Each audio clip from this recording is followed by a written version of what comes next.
Si quieren venir, que vengan, les presentaremos batalla. O sea, la causa son las razones por las cuales nosotros queremos que vuelvan a ser nuestras. Y la gesta de Malvinas es tratar de enmarcar todas aquellas cosas que pasaron en 1982 como una gesta heroica. Pero no lo fue, porque confunde, porque existieron actos heroicos, pero como paquetito no es una gesta. Y entonces en nombre de la gesta se puede decir cualquier cosa, se puede tolerar cualquier cosa, y no es así. Las cosas deben ser como deben ser, analizadas, juzgadas. Yo lo que quiero dejar bien claro es que las madres no fuimos a la plaza esa noche que estaba todo el pueblo, no entregamos las joyas que teníamos, no mandamos chocolate a los pobres soldados porque no sabíamos que no iban a llegar, y no estuvimos en contra de la guerra de las Malvinas, no porque no defendamos la soberanía de las Malvinas, sino que era una artimaña porque ya estaba tan desgastada la dictadura militar y había tanta presión exterior por todo los desaparecidos, los campos de tortura que habían quedado evidenciados, ¿no? Digo, a Malvinas no va el ejército sanmartinano, no era un ejército de liberación nacional. Todo lo contrario, fue un ejército de represión nacional, de control y regido por una política de intereses foráneos a los intereses nacionales y populares, al interés de nuestra nación, de nuestro pueblo. Por eso se produce este distanciamiento, ¿no? Por eso siempre Malvinas no estuvo asociado a la lucha del movimiento de derechos humanos, por entender que había un sector importante que apoyaba, seguía apoyando la figura institucional del ejército argentino. Eso fue cambiando. Nosotros conseguimos que se clasificaran los documentos secretos de Malvinas y aparece un documento de la inteligencia militar de mediados de mayo. Estaban combatiendo nuestros soldados todavía allá. Y en este documento aparece toda una planificación de inteligencia a partir de la preocupación de los familiares de los que caen en Malvinas y de los combatientes que volvieron. Y utiliza este documento de inteligencia una fórmula que dice tenemos que evitar que nuevas formaciones de familiares con sus actividades y activismos generen conmoción en el frente externo y alteren el frente interno. Lo que está diciendo es no podemos bancarnos otras madres de Plaza de Mayo, otras abuelas de Plaza de Mayo, otra comisión de familiares. El combate de Puerto Argentino ha finalizado. Nuestros soldados lucharon con esfuerzo supremo por la dignidad de la nación.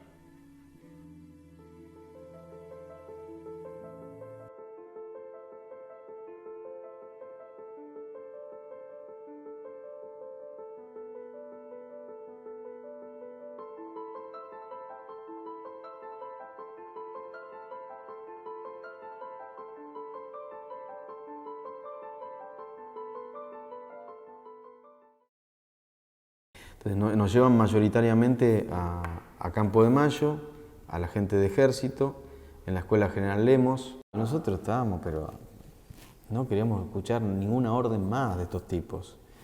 Y yo siempre digo, nos llevaron ahí para el engorde. Somos recibidos en un estadio cerrado, cancha de básquet, una cosa así, donde aparece un general que no sé quién era y empieza a dar todo un discurso. Ya ahí empezó la cuestión de qué nos venían a hablar en términos militares y en Malvinas habíamos visto lo que habían sido, ¿no? Que realmente fue una cosa inadmisible, una cosa que no podemos perdonar, porque fue masacrar jóvenes que ni siquiera estaban adaptados al clima, que no estaban preparados para esa guerra.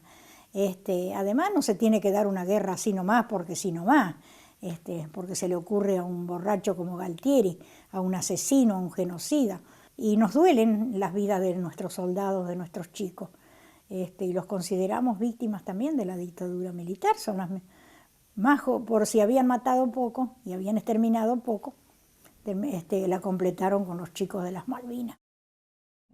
En el momento posterior a la finalización de la guerra, envían a Malvinas a Jeffrey Cardoso, que era un coronel británico, que él no había estado en la guerra, para llevar a cabo lo que era el acompañamiento de la tropa hacia Gran Bretaña. Pero cuando llega se encuentra con una situación en la cual había muchísimos cuerpos que tenían que tener una sepultura definitiva. Entonces le terminan encargando ese trabajo. Y lo que hace él es, en el caso en que podía identificar al cuerpo por encontrar algún tipo de chapa identificatoria, que no todos la tenían, algún documento, algo que, digamos, marcara que esa persona tenía esa identidad, lo que hacía era armar el informe con el nombre de ese caído. En los casos en los cuales no pudo hacer eso, que eran muchos, lo que hizo fue inhumarlos envueltos en 2 bolsas, pensando que pronto iba a venir el Estado argentino a identificar a sus muertos.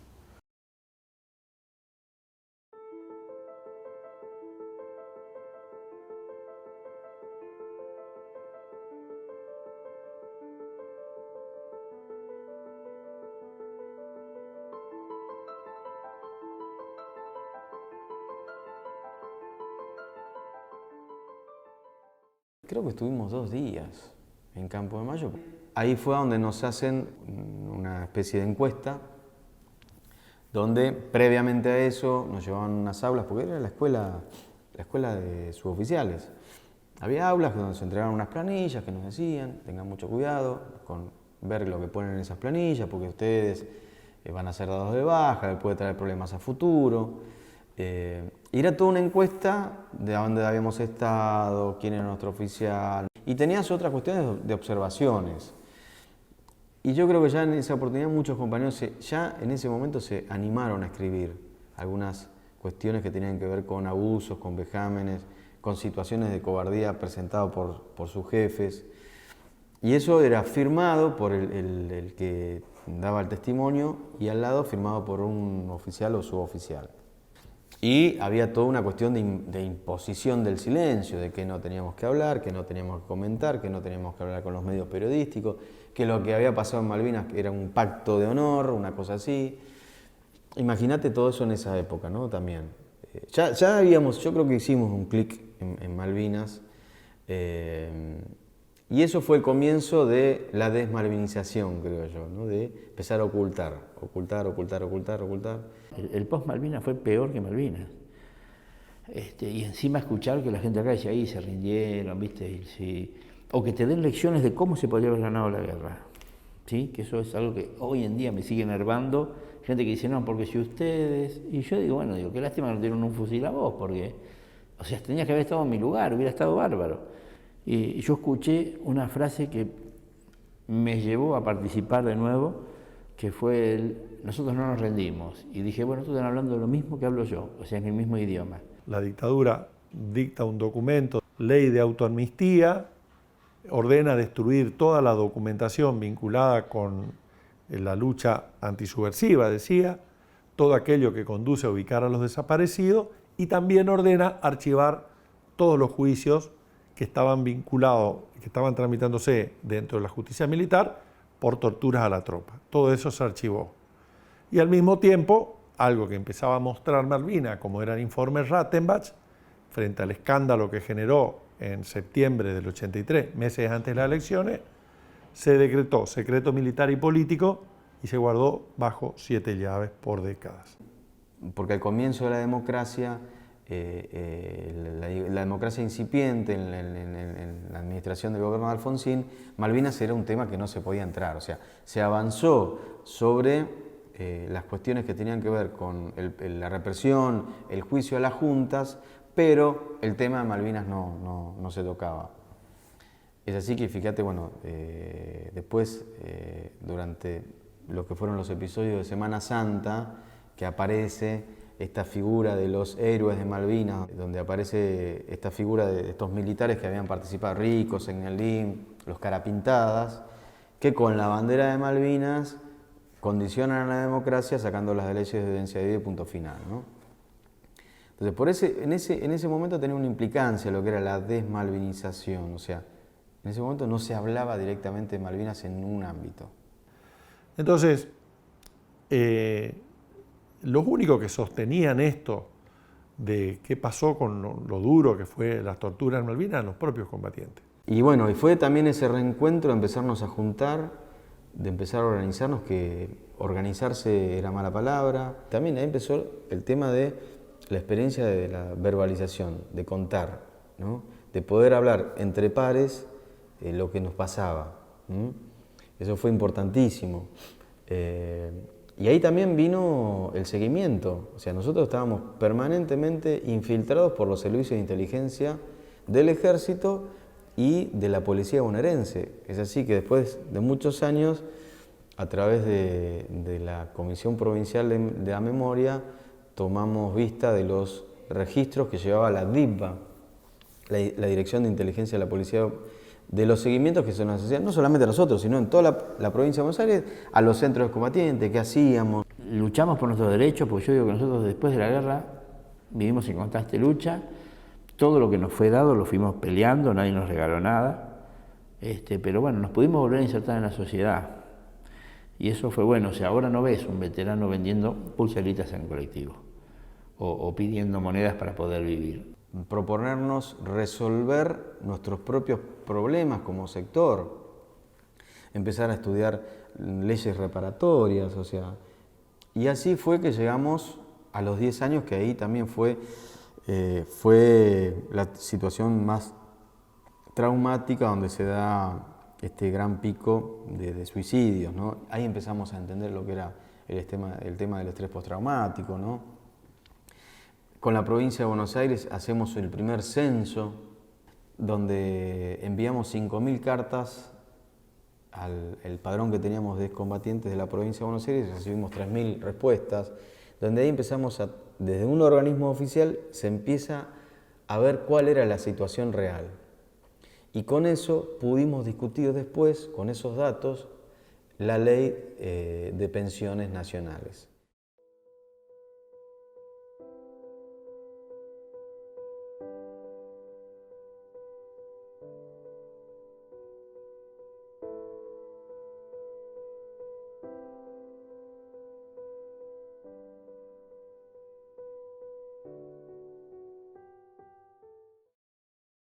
Con el tema Malvinas, principalmente lo que nos pasó es que investigando nos fuimos dando cuenta, nosotros en la agrupación Hijos, que los excombatientes de Malvinas eran víctimas de la dictadura, ¿no?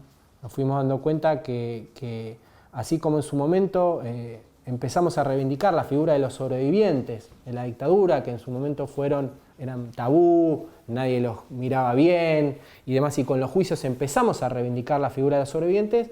Con los excombatientes nos pasó lo mismo, empezamos a reivindicar a todos esos excombatientes que fueron víctimas del terrorismo de Estado también, porque fueron usados para la guerra, fueron mandados al frente de batalla, y no solo eso, sino que además fueron torturados por muchos de los represores que habían torturado a nuestros padres.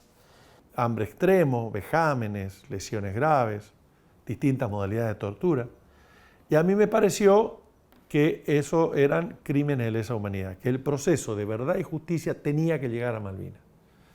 Y yo además lo nombré de otra manera: memoria, verdad, justicia, con poca originalidad, pero soberanía, porque fui a denunciar esto a Río Grande, Tierra del Fuego, porque era un acto de reivindicación de la soberanía argentina, que un juez argentino aplique la ley argentina por hechos que sucedió en Argentina, en territorio argentino, cometido contra argentinos, aunque lamentablemente por perpetradores argentinos.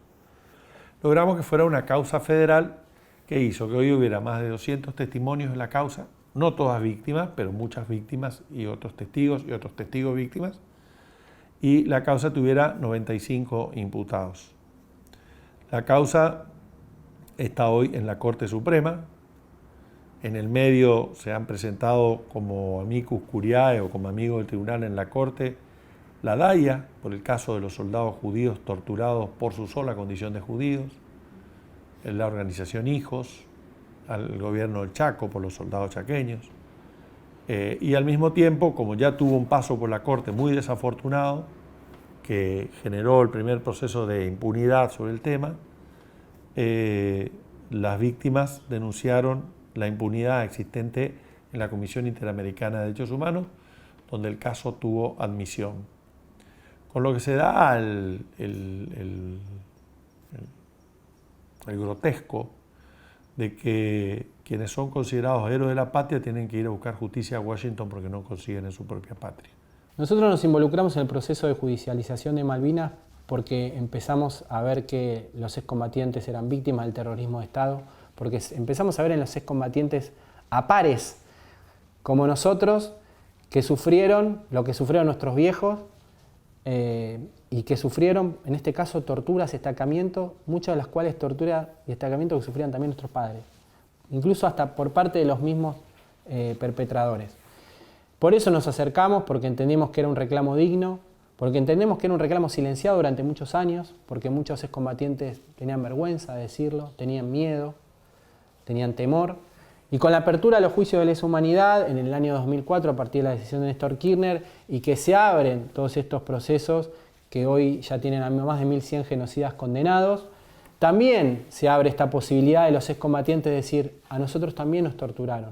Nosotros creemos que estos son delitos de lesa humanidad también. Fuimos torturados en una guerra por el mismo ejército en el cual combatíamos nosotros.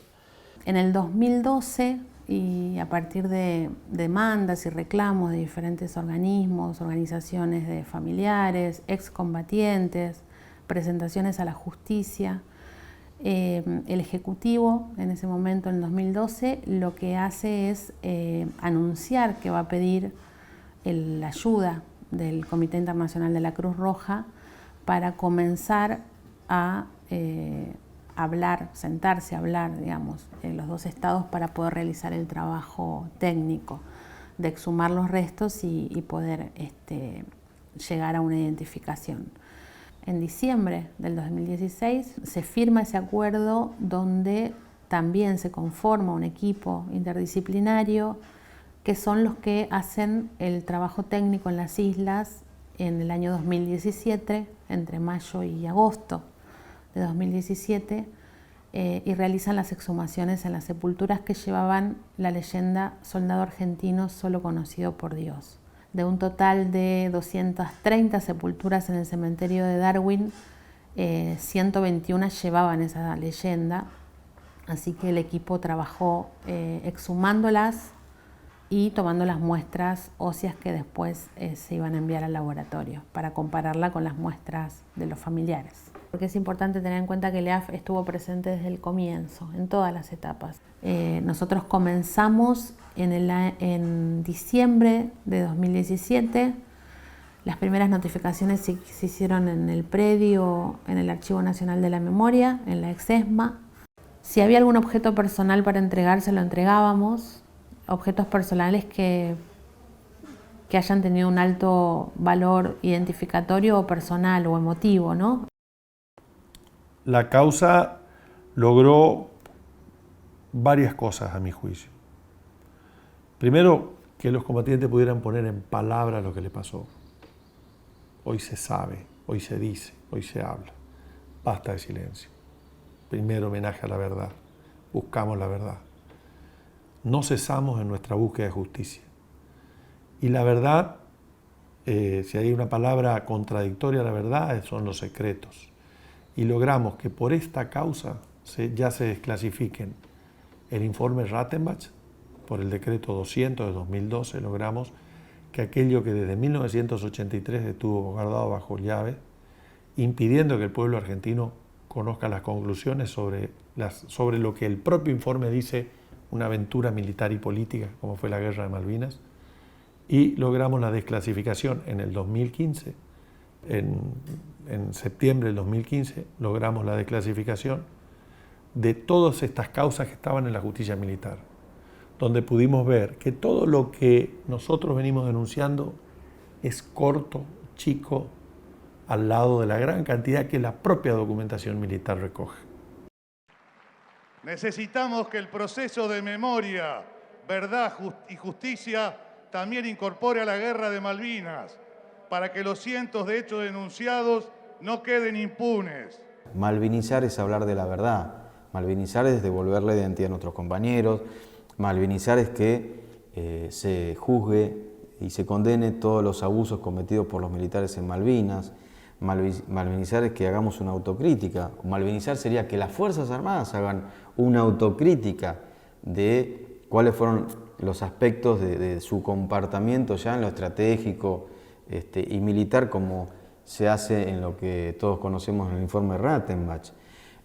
Y malvinizar tiene que ver con hablar del presente y del futuro también. Si hay algo que nos alejó de Malvinas, fue la guerra y las consecuencias que ella dejó.